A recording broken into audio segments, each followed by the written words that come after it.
Are you kidding me? Are you fucking kidding me?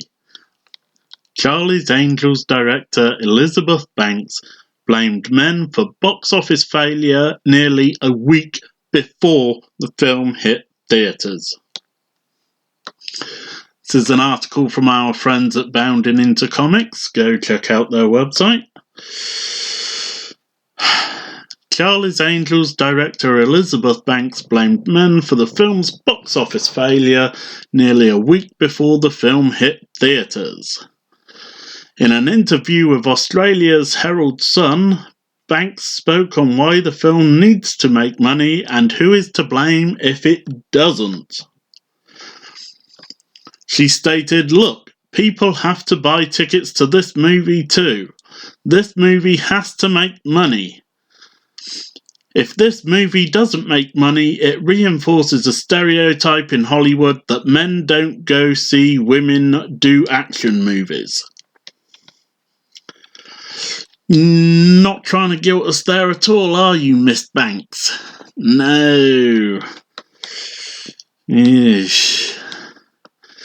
Banks then bemoaned men's taste in films and specifically pointed out Wonder Woman, saying men only went to see it because it was a precursor to Justice League.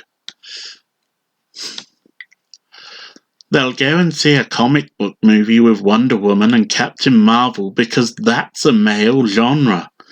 So even though those are movies about women, they put them in the context of feeding the larger comic book world. So it's all about, yes, you're watching a Wonder Woman movie, but we're setting up 3 other characters, or we're setting up Justice League. Wonder Woman did not set up Justice League. It was Wonder Woman. You could take that movie, put it on its own, it would be Wonder Woman, and people would still go and see it. Not because it's part of a shared universe, because it was a well-done film. As for why she believes the film needs to make money, it's all about power for Banks, and she wants it. By the way, I'm happy for those characters to have box office success, but we need more women's voices supported with money because that's the power. The power is in the money. Gosh, just like any other business. And Hollywood is a business. Doesn't mean you can just push out any old thing of subpar quality and say, this will make money, this has to make money, because I think we need more women. That doesn't work. A good product works. She would reinforce this view by stating she and those like her need to take control of Hollywood. That said, we're in charge of Hollywood. We're the stars. We can do it. We have to take control of this. And I feel like I'm part of a new class that feels the same way. Like it's our time now. Really.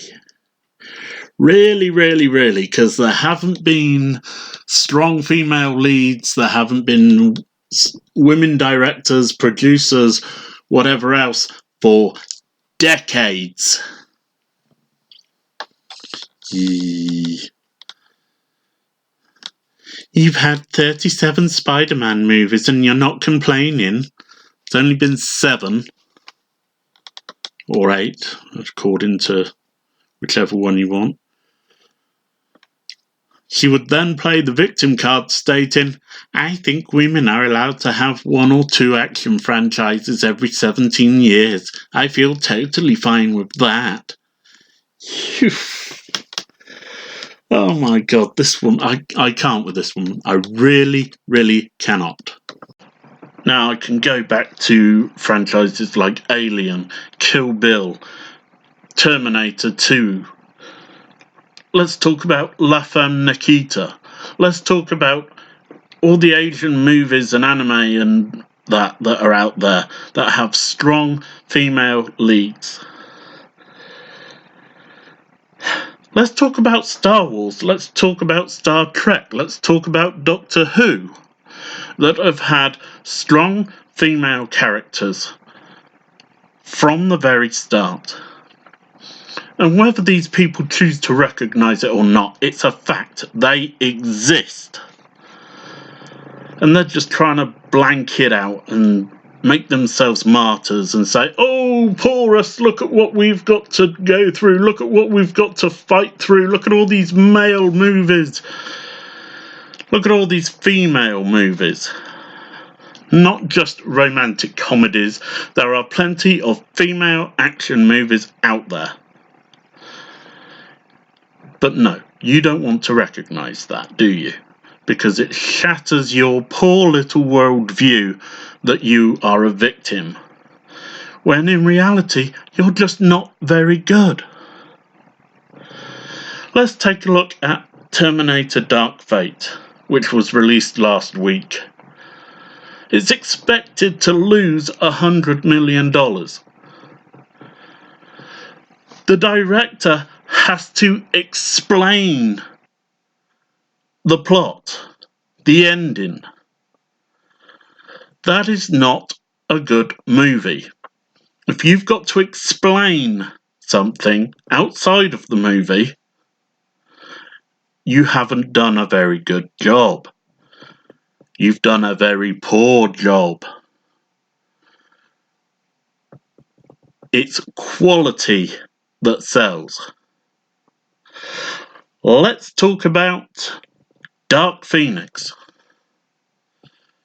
that pushed this huge feminist agenda again, inserting lines like maybe it should be ex-women, even though women have been a strong part of the team from the very start. The team's even been led by women in several incarnations decades ago.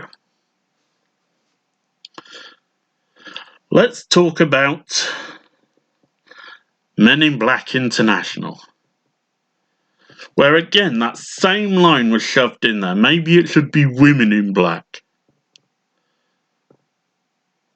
You know why that film didn't do well? Some people will say it was because you didn't have the big star, you didn't have Will Smith. A lot of other people will say because it was crap writing. You can't just take an existing franchise and shove your agenda into it when it makes no sense to what has come before. If you want to have a female 00 agent in James Bond, great, fine. Do a female 00 agent. Maybe introduce her in a film as shadowing Bond, learning the ropes, as it were. And Bond can either retire or be killed off and she takes over the 007 number. Or she takes a different 00 number and spins off into her own series, still connected to Bond, but her own series. That's the way to do that. Not just, oh, here's the new James Bond, it's a woman. You want to talk about female action movies, female spy movies, strong female leads. How many have there been that have failed? There's been quite a few. But how many of them that have succeeded? Again, quite a few. Do you know what the difference between them is? Quality of writing. If you put out a good product, people will buy it. If you write something well, people will buy it. If you put out a film in a franchise a popular franchise that disrespects the canon, disrespects all the previous characters, pushes an agenda, a very obvious agenda, people will not buy it. And that includes the people you are pandering to. Again, let's look at Dark Phoenix, Men in Black International, Terminator Dark Fate, Charlie's Angels. Where are all the people you're pandering to if you're losing all this money on them? They don't go and see movies. They don't buy games, so they don't watch TV programs. You're pushing this agenda, pandering to this narrative, and you're losing money because no one wants to see it, not even the people you are making it for. And you'll keep losing money. Stop pandering. Don't pander to them. Don't pander to us. Write something good. Write something that fits the franchise, that honours the past. Write something that doesn't shit on everything that came before just because you want to play the victim. Because it never works. And you're the ones that spit fire at us, blame us for every little thing. When in fact, you're the one that's failing. You're failing to give a good quality product. Do better.